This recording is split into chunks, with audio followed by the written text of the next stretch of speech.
What kind of a world do we want to live in? This podcast opens the difficult and uncomfortable conversations about crime, addiction, poverty, and more. If we want a healthier community, these messy conversations need to happen. This is Dangerous Ideas for Social Change. I'm very excited today to be sitting here with Mitch Bourbonniere.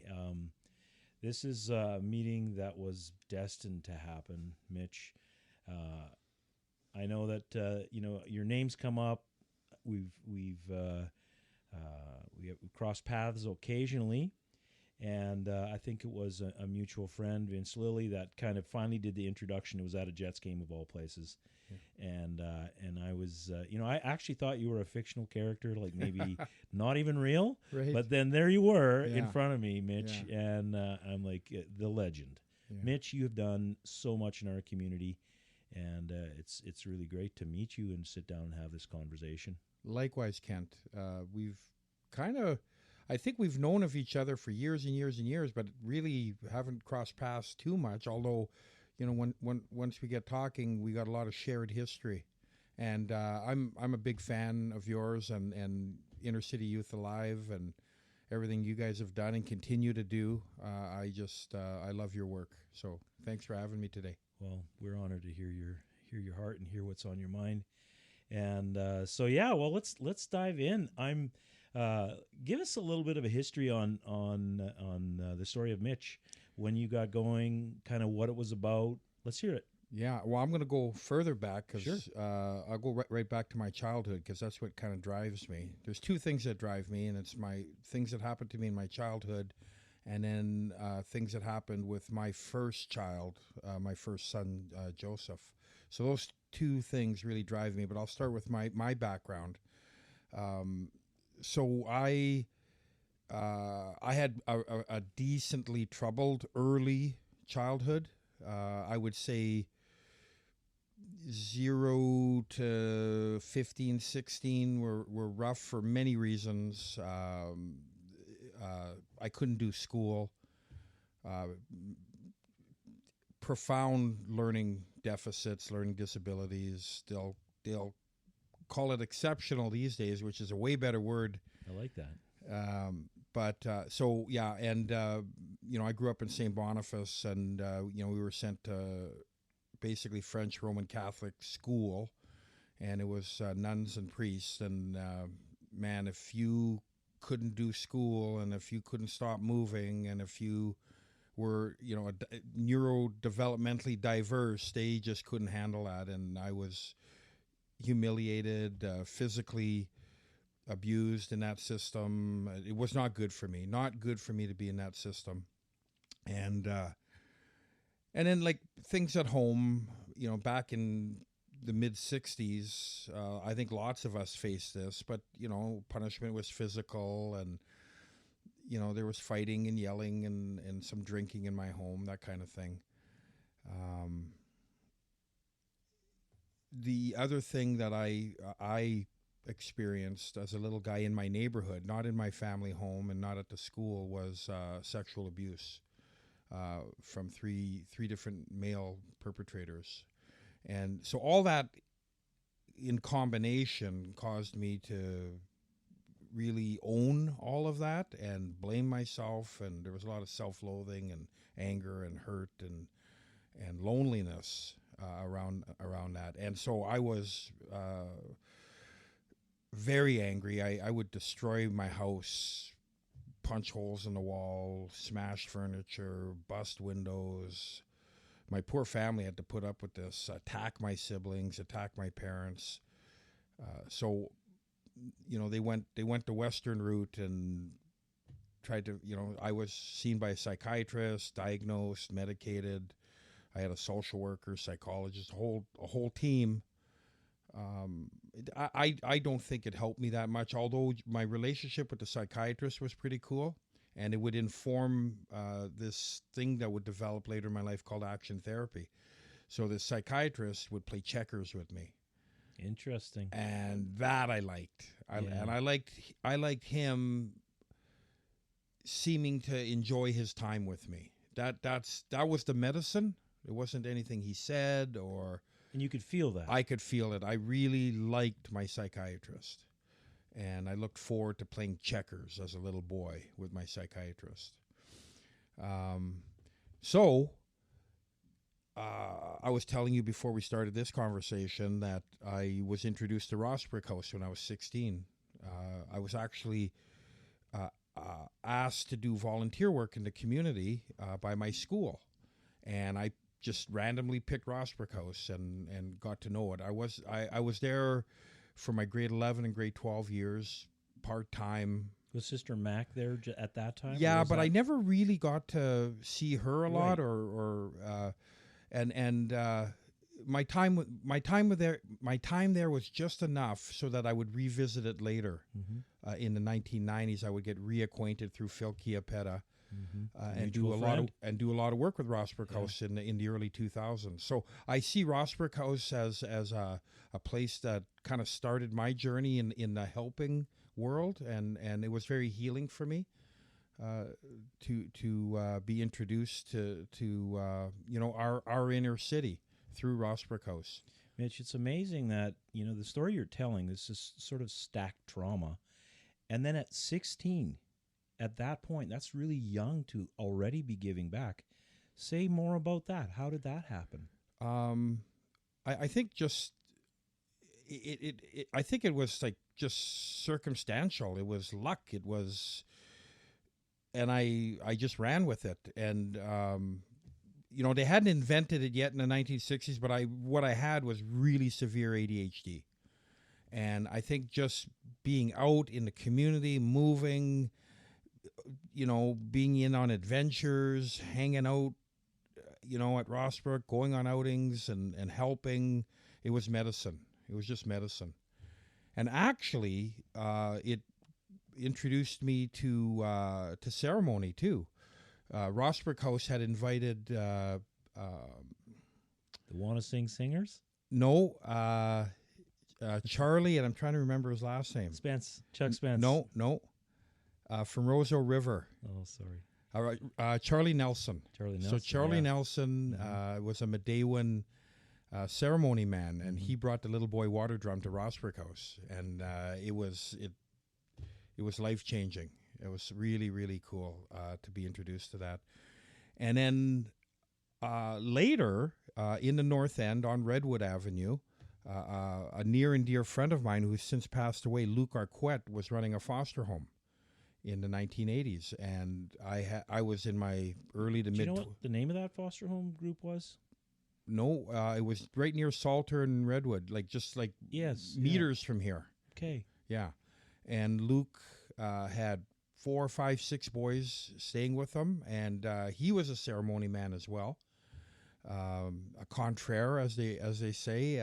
He was he made things. He made pipes, drums, rattles. He would take the boys out on the land. He would, take them to sweat lodges, and I went from Rossbrook House in Central to working with Luke in the North End, and did that for a couple years, and then we got into the mid to later 80s, and we saw the emergence of gangs at the time, and these were the boys we were working with in the group home, and then all that happened. In Central and the North End and Indian Posse and the Overlords. Deuce. I Deuce. remember those. I remember you those remember all very that well. Yeah, Native Syndicate, all of that. We had a kind of a front row seat to all of that emerging, and that's when I met Larry Morissette and David Blacksmith and Lina Hart. Just a whole bunch of folks, and they had formed something called what was it called now? They had ties to the American Indian movement. AIM. Yeah, AIM. American Indian movement. Yeah. But what they had formed up here was called the Thunder Eagle Society. Okay. And they had just built the Robins there on Salter, and that's where we would meet and drink a lot of coffee and just talk about community. And we actually went down and met with the guys from AIM and came back with the idea for Bear Clan. And so that's how Bear Clan got started. Brilliant. Yeah, in 1990. And then Larry and Vern and the group fought for an Indigenous school. And it was Argyle had been moving to where Children of the Earth is now, and they fought for it, and they were granted that school. Yeah. I feel like I just want to double back again because you kind of told us your story of trauma, and then just boom, you're somehow you're taking that darkness and you're turning it into light. There's a book by Richard Rohr. The title is All You Need to Read, and it's that it's Everything Belongs, and it's the idea that kind of the dark parts of our life, they can find a place in our future if we know how to carry them right. Right. So I'm kind of curious, how are you, like, you're doing these good things, reaching out to good people, and how are you carrying kind of your story through that? Well, I think the little boy that was traumatized is still within me. And sometimes I get triggered, sometimes I get affected, and I just want to move. I just want to work. I just want to distract. I just want to keep going. And I think that's been my addiction, is just hard work. Getting up every day and doing long days of just being a helper. And so that's kind of been my salvation. That's interesting. Yeah. Yeah. How things that sometimes can be perceived as counterintuitive, how they somehow give you a gift. Yeah. I found that I sometimes ask our staff here, what do you need from our community? Because sometimes we think as helpers, it's like it's just pouring out. Yeah. But I see so many gifts in the community, and there's something you get back. Yeah. In the work, and yeah. Yeah, I think the exchange of life, light, and energy between people is medicine. Helping is medicine. Putting a purpose to your pain. Like this, what happened to me was not for no good reason. I'm able to use it in terms of empathy, in terms of relating to people, and in terms of just kind of being fearless in being able to hold space for someone else's trauma. Right. Yeah. Fearless in the sense that, you've kind of been there, or where does that sort of the courage come from? Yeah, I think that'd be an accurate statement. That, like, it's hard for me to be vicariously traumatized by someone because I've got my own stuff, right? You don't need theirs. Yeah, exactly. You kind of carry your own. Yeah. Yeah. That's brilliant. Yeah. So keep walking us through that history. So you're meeting at Robbins and starting to find your way in how to be the best kind of help. Yeah. This went into the 90s. Bear Clan. There was no internet, no social media, no phones. There Fax was machines. Yeah. However, but just in terms of how useful social media is to mobilize people, well, we didn't have that. Right. And so it was a lot of work. Like you're basically making phone calls to have a gathering of any kind, and to run Bear Clan, without social media, right? And we got older, and some of us were having families, and I was a young dad, and that is the other part of my story.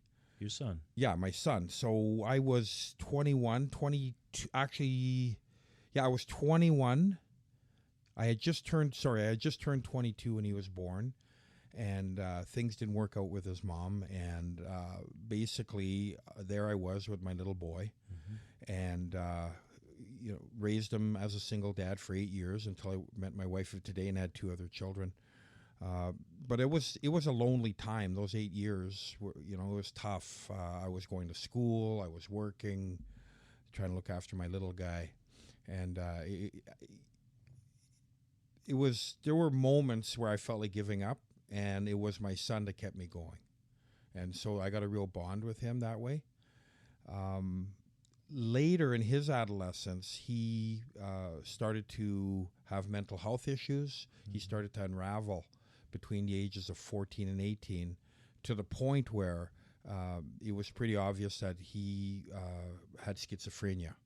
So he was experiencing psychosis and all kinds of fear and hallucinations and delusions. And it was awful, and it was scary for him, obviously, but also for our family. And as he got into his early 20s, there was all kinds of adventures and misadventures. He had become a missing person for a while. He did a brutal act of self-harm where he was hospitalized and on life support for a little while. And things never, ever got better for him. He's now 39. I look after him every day. But he's also been out there and, coped with drugs and alcohol and whatnot.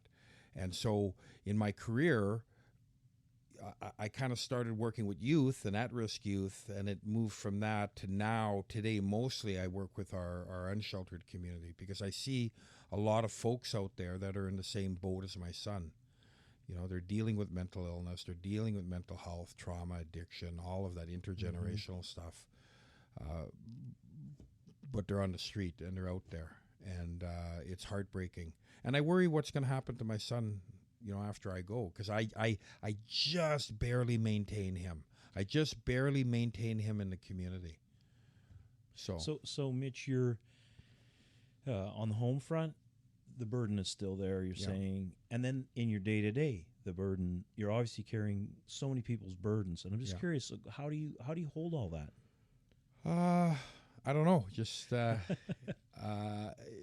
I'm a bit of a whirlwind, and I get a lot done, and I got lots of great people all around me supporting me and doing the work. That helps. And I seem to be like a central point for folks in terms of our community, my helping community. We got a shop on Main Street, 605 Main Street, right by Disraeli and Main, and we run a Main Street walk every Tuesday and Thursday morning. We do a men's group on Selkirk Avenue twice a month. I'm dealing product all the time, and that's food, clothing, and furniture. I'm getting people beds. I'm helping people move. And it's actually heartbreaking, heartwarming, fun. It's all of those things together, like the good and the not so good, and every day is an adventure, and every day is different. And I've never been to the point of burnout ever in doing this for 40 years. Amazing. Yeah, that's amazing. So you I feel blessed. Okay. Somehow I feel blessed. I got lots of love, lots of help, lots of people in my life, and we're all like a big gang of misfits, and we're just out there doing our thing. Amazing. Yeah, that's it's amazing if you can experience healing while you're functioning as a healer. Yeah. Like if you're actually able to get something from the gifts you're giving. That's beautiful. Yeah. So you alluded to kind of a symbiotic connection there with your psychiatrist that would later feed into something that it was essentially a model, an approach, action therapy. All by accident. Accidental intelligence, AI. Yeah. So, I'll talk a little bit about that. My first formal job in the helping field was at a psychiatric hospital for youth called the Manitoba Adolescent Treatment Center. I remember it. MATC. Yeah. They opened in 1984, and I started there a year and a half after they opened in the spring of 86. My son was 6 months old, and I was just a young guy, and I really cut my teeth at MATC. Like, I learned a lot. It was a multidisciplinary team. There were psychiatrists, psychologists, social workers, nurses, teachers. Can I ask, what is your background educationally? Social work. Social work. Yeah. Okay. So So I would start as a youth care worker at MATC, and then I enrolled myself into school and got into the BSW program at U of M.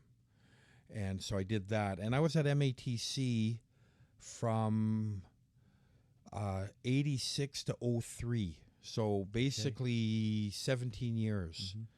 And then I started doing a lot of private work and contract work, speaking, teaching. It just kind of evolved. And so I had asked MATC if I could go half-time. They weren't able to accommodate me at the time. So I got a job with the school division. I'm kind of I'm tracing my formal jobs because I'll circle back to the action therapy stuff. Yeah. So then I got on with the Louis Riel School Division, and I was there from 03 to 2019 when I retired fully. And so it's been all contracts since then. So getting back to where did action therapy come from? Well, while I was at MATC, I noticed that the kids needed even more than what MATC was offering, which was structure, safety, clinical intervention, family intervention, all of that, medication. But I thought they needed even more than that. So what I would do is I'd round up the kids with MATC's permission, and I'd get out in the community, and we would do lawn care for elders and snow removal for elders and volunteer and just be do-gooders and get out and move and you got a van full of kids and you're doing a psychotherapy group in that van. As you drive, the stuff that comes out and the stuff that you can talk about and the healing conversations that can happen in an informal place, and I think when kids feel that they have to share, they don't share. Right. And I've had kids tell me, I find it difficult to go and be in an office an hour a week and talk to a therapist. I find it difficult. But when I'm out and just doing good things and spending time with people, then I'm able to really share. Yeah. I spent a little time with a woman this morning who was caught up in addiction, and we were talking about her life, and I could sense we're in a very narrow window where she's going to be open to getting help. Yeah. And so that makes sense. That whole you schedule it at 3:30. That meeting with the therapist doesn't necessarily happen. Right. And there's one American writer. There's a book called "Youth at Risk: A Place to Belong," and in American fashion, love it or hate it, he talked about therapy on the hoof. Right. I don't know. That sounds good to me. Yeah, it's kind of like as you go, because so many of our friends in the neighborhood are just surviving and moving, and no one can keep pace with that. Yeah. No therapist is going to leave the comfort of their office to do the work you're doing. Yeah. So, I love that the action. Yeah. And so what developed out of that were what I call the 4 pillars of action therapy. And that is land-based activity. So whether that's ice fishing, whether it's gathering grandfather stones for our sweat lodge conductors, whether it's just camping, hiking, getting out on the land, clearing bush for ceremony, whatever, just getting out on the land. So land-based citizenship, or what evolved into lateral kindness, lateral it's kind of the opposite of lateral violence, right? Yes. So in lateral violence, a group that's been harmed or oppressed or wounded will turn on itself, right? And this is just changing the narrative of it. It's the people that are going to help each other, and so volunteering. And so this is where the Bear Clan ended up being really a good time for that to happen. All this was evolving, and so I would take these kids and we would go and we would walk with Bear Clan. We would, search for missing people. We would, again, help elders, deliver food hampers, do wellness checks, and the kids themselves would feel really good about doing all of that, delivering beds to people who need it, like whatever needed to be done out in the community. So land-based community service, positive activism, so getting involved in social justice, getting involved in anything that brings healing to the community around women's issues, Indigenous issues, and more recently trans and gender diverse issues, right? And so, the kids just they love it. They love getting involved in that stuff. So we ended up kind of looking like support workers because we're out there doing activities, but it's not go-karting, and it's not going to a movie, and it's not paintball. It's actually really meaningful. Going, and ceremony would be the fourth pillar. So going to ceremony, doing positive activism, getting out on the land, and volunteering. Right, those four things are the activities that I would do with the kids, and it kind of evolved at METC. And then when I got to the school division, I did the same thing. You know, I took the kids that were having a lot of trouble, especially early in the day, being in the classroom. Take them out. Mitch, are we going to do good deeds today? Yep, let's go do good deeds, and bring them back feeling good. And then they could. It's almost like, you know, you feed kids so that they can go to school. Right? But you got to feed their spirit too. And having them become little helpers feeds their spirit. Now they come back to school, they're ready to do school. So I did that in the school division in Louis Riel for 16 years. It's interesting. We at Inner-City Youth Alive, we focus on leadership development, not solely, but that's one of the things we're always looking at. And our board had a tough question for us when we started into that. They asked the question, you know, these kids are going through so much. Is it fair to ask them to also, you know, contribute to their community? And of course, you know, that's a valid question, I guess. Yeah. It sounds like you've sort of answered that question.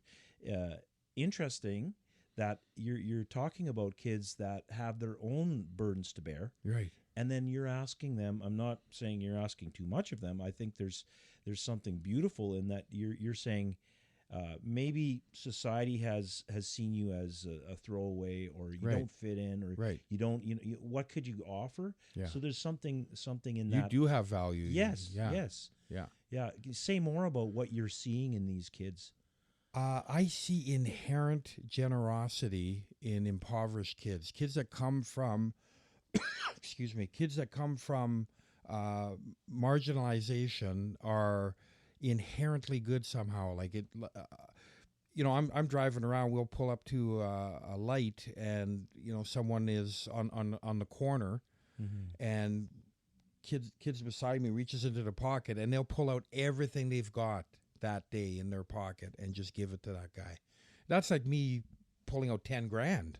Yeah, like it's everything they've got. Yeah, right. Just the generosity of wanting to, and the empathy they have for others. Right, because they've been through it. So another example. So before I talk about this example, I'll tell you where the next evolution of action therapy. So it went from MATC, the psychiatric hospital, to the school division, and then the third location was in the first decade of the 2000s. Manitoba Justice developed a youth probation unit solely for really serious high-risk offenders, basically a gang unit for youth called Spotlight. And so I got hired to work there as a therapist. And again, I'm not going to be sitting in a room with these guys. They're not buying it. So again, the process of action therapy, getting out to ceremony, getting out to helping people, getting out on the land, all of that I did there. And with those really high-risk kids, the kids you've worked with, right? Example, you know, back in the day, a kid's working a crack shack all night, right? That's what he's doing all night. Guess what he's doing in the morning? Calling me up and saying, Mitch, I know who needs beds. Amazing. Like, talk about like a flip from night to day. Mind blown. Yeah. So now we're driving around all day delivering beds to people. With that kid who based knows on something he witnessed in that crack shack. So you talk about light coming out of darkness right there. Yeah. In a 24-hour cycle. Yeah. It's interesting. I've sort of come to a conclusion that a lot of people, a lot of society will look on an individual and judge them based on the worst thing they did. Yeah. And I've had so many so many wonderful opportunities to meet people who, yeah, they've done something terrible, but also it doesn't It should not wholly define them. them. Exactly. There's more to individuals, and Yeah. I wish we could extend that kind of view in a wider sense. Yeah. That people would understand. So, can you help our listeners kind of understand, not to get personal on it, but to give us a profile of maybe what some of the young people that your team is walking with, like what are the burdens they're carrying? Well, if you read the Ballad of Danny Wolf, Yes. right? Yeah. And I don't read a lot, but that was a good book for me to read, because it reminded me of all the stuff that we had been privy to through the 80s and 90s, and the story of Danny and Richard Wolf, their background, going back generationally, like going back to their grandparents and great grandparents who had fought in World War II, like everything that has wounded Indigenous families happened to that family, like right back to status being taken away for being a war vet, coming back and being mistreated as veterans, right? And in residential school, and the breakdown of the family, and the banning of language, like all of it, like everything. Yeah. The whole colonial project was done to that family. And so Danny and Richard basically kind of raised themselves. They had a mom, and God bless her, like she did her best, but she herself admits to just not being able to be fully there for them because of the woundedness, because of the addiction and all of it.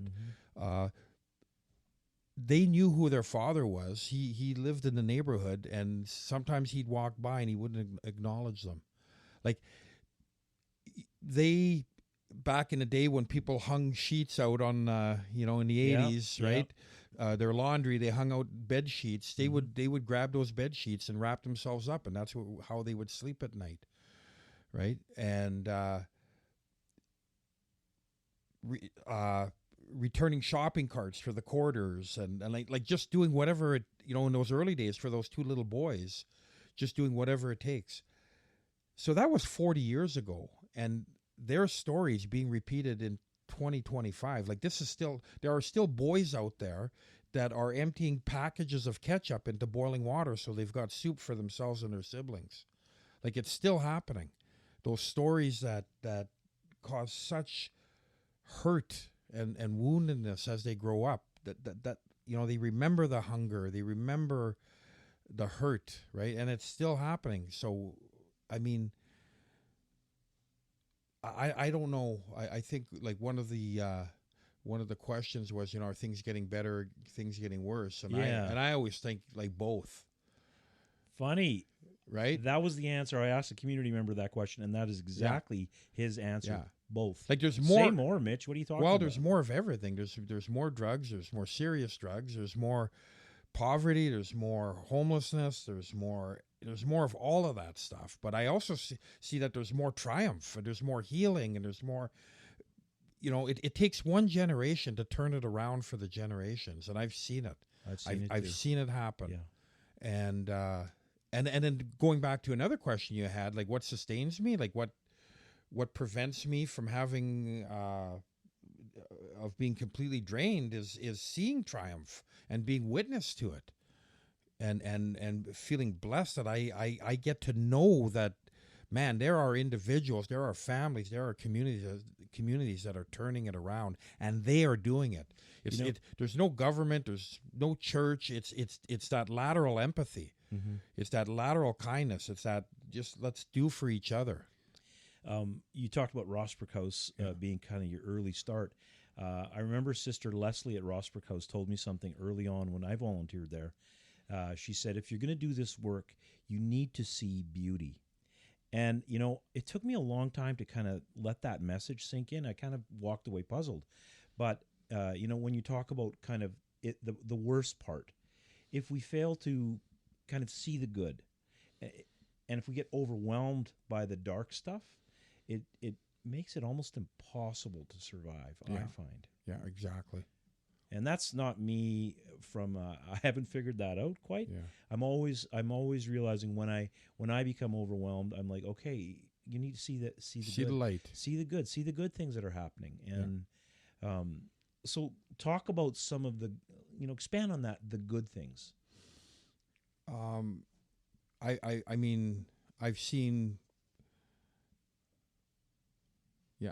people, like I said, I've seen people work hard to just turn it around for themselves and for their family. I've seen Urban Circle, perfect example, just down the street on Selkirk. I've seen people come into that school barely wanting to look you in the eye, shy, not feeling worthy to be there. And by the time they finish their programming, they're just triumphant. They're emerging. They're lit up. And we had an elder, Stella Blackbird. She passed away, and she talked about all these things that have happened to you and your family. They're not your fault. You didn't ask for it. You didn't want it. You didn't create it. They're not yours. Push it away. You are not responsible for what has happened to you, but you are totally responsible for doing something about it. And that's what you're doing by coming to Urban Circle. You're single moms, single dads, people that have been through hell and back. To me, those are the heroes. Coming back to school, reclaiming their school, getting connected to culture at Urban Circle, learning life skills, learning, just like I said, just turning it around for the next generation, right? And some of the students that come to Urban Circle, it's been 3, 4, 5, 6, 7 generations of woundedness, and yet in their generation, they're giving their kids a connection to culture, that family time, and man, the little ones are getting, what their parents, their grandparents, their great grandparents didn't get. So it's happening. So when you say the world is getting better all the time in that respect, even though we've got like a tsunami of mental health, a tsunami of drug addiction, a tsunami of homelessness, right? So to me, it's all happening at the same time. It's very intense, actually, when you think about it. Yeah, it's wild, and it's sort of like this permanent state of hypervigilance.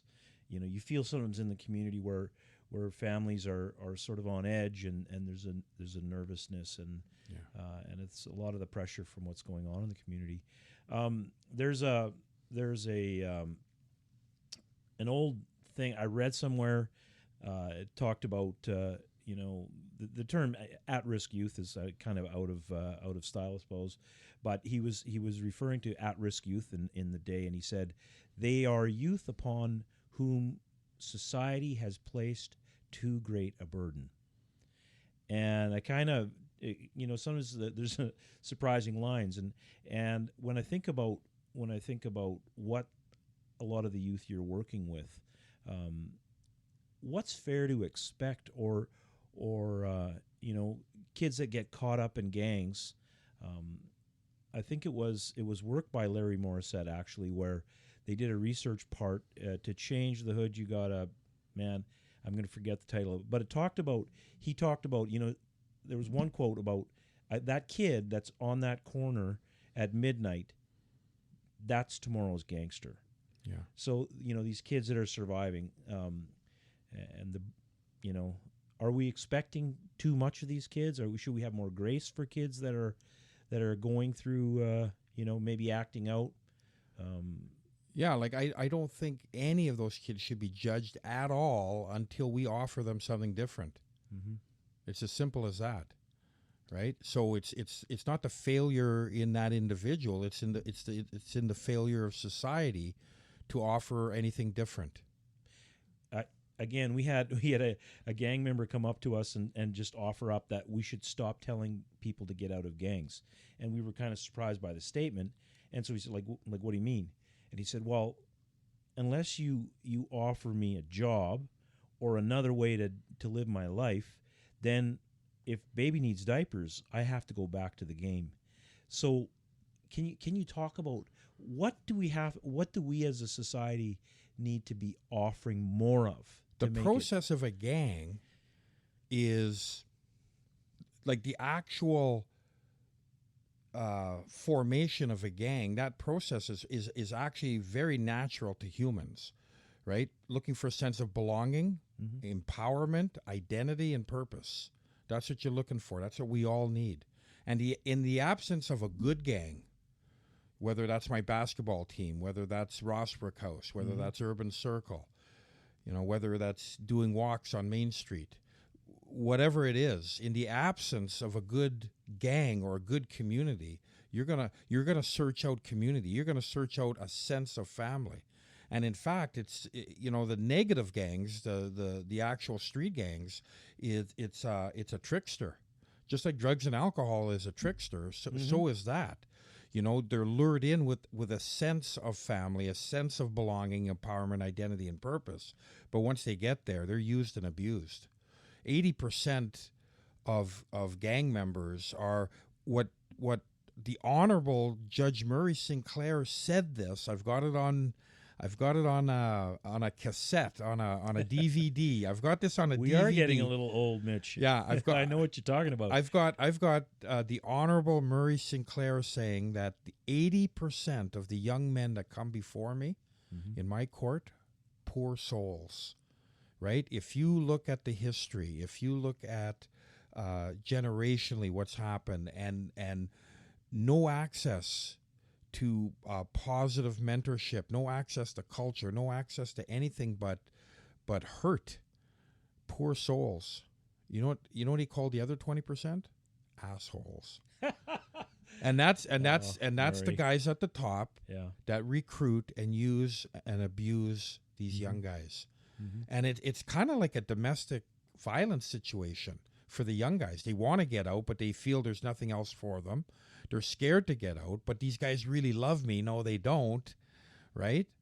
So for 80% of the guys I work with, they're actually, it's quite easy to offer them something different. So we offer them, and the way action therapy kind of evolved, it became community. It became like a positive gang where we're going out doing missions. We're going out doing good dirt. We're going out helping people move, helping people get furniture, hearing their stories, helping elders, delivering hampers, doing all those good things. Those are missions. That's a gang. That's you're getting your belonging, your empowerment, your identity, and your purpose, but you're getting it from the light side rather than the dark side. Yeah, our Step Up, we have this little initiative. We started a social enterprise, Step Up Construction, and one of the things that's kind of the little joke that goes in the circle there is they allude to dirty hands, clean money. So it's when you're actually doing something legit, helping your neighbor, helping in our community. There's something beautiful about what you get in return for that. Yeah, I've got beautiful moments captured with our modern day cell phones on picture of guys with their first paycheck, like just legit beaming. money. Yeah, just I'm beaming, legit. right? Yeah. And nothing's attached to it. There's no fear. There's no looking over your shoulder. You don't owe anybody anything. This is yours. You worked for it. You earned it. No one's going to take it from you, right? Mitch, if you, we have listeners, it turns out, all over the world. And but if you were going to kind of extend an invitation to people that don't understand what the kids you care about are walking through, and to invite our listeners to like greater empathy, what would you say to our listeners around hey, this is have a heart for these kids, understand their situation? I don't think anyone could fully, truly appreciate the beauty of the 80% anyway. The beauty of these kids without just being around them. And I invite everybody to come along with me any day. Like, just hang out with me. Just come and hang out with me. You'll be lucky to do it. You'll be blessed to be there.